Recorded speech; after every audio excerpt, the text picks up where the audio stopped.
ఇది part 2. Part 1 చూడకపోతే first దాన్ని చూసిన తర్వాత దీన్ని చూడండి. అప్పుడే మీకు ఈజీగా అర్థమవుతుంది. సమయంలో తారకాసురుడు అనే రాక్షసుడు తాను పార్వతీ పరమేశ్వరుల బిడ్డ చేతిలోనే చనిపోయేటట్టు వరం పొందాడు. ఇది తెలిసిన దేవతలకు ఏం చేయాలో తెలియక బ్రహ్మగారి దగ్గరికి వెళ్లారు. అప్పుడు బ్రహ్మగారు ఆలోచించి పార్వతీదేవి అక్క అయిన గంగలో ఈ తేజస్సును విడిచిపెడితే పార్వతీదేవికి కోపం రాదు, కాబట్టి ఆ శివ తేజస్సును గంగలో విడిచిపెట్టమన్నారు.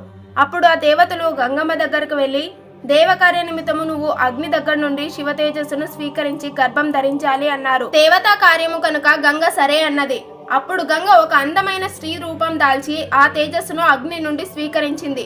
శివ తేజస్సు గంగలో ప్రవేశించగానే గంగ కేకలేసింది, ఈ తేజస్సును నేను భరించలేను, నన్ను ఏం చేయమంటారో అని అడిగింది. అప్పుడు అగ్నిదేవుడు చెప్పిన విధంగా గంగ ఆ తేజస్సును కైలాస పర్వతం పక్కనున్న భూమి మీద వదిలింది. అలా భూమి మీద పడ్డ ఆ తేజస్సు యొక్క కాంతివంతమైన స్వరూపం అక్కడ బంగారు పొదలుగా శరవణ పొదలు పుట్టాయి. అక్కడే ఉన్న తాటకం నుండి ఒక పిల్లవాడి ఏడుపు వినిపించింది. పుట్టిన పిల్లాడికి పాలు ఎవడు పడతారు అని దేవతలు ఆలోచిస్తుండగా పార్వతీదేవి అంశ అయిన కృతికలు ఆ పిల్లవాడికి మా పుత్రుడిగా కార్తికేయుడు అని పిలవాలి, అలా అయితే పాలు పడతాము అన్నారు. దేవతలు సరే అన్నారు. ఈ మాట విన్న కృతికలు ఆనందంగా పాలు పట్టారు.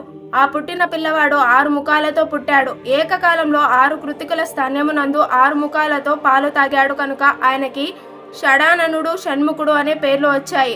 అలాగే పరమశివుడు కుమారుడు కనుక ఆయనని కుమారస్వామి అని పిలిచారు.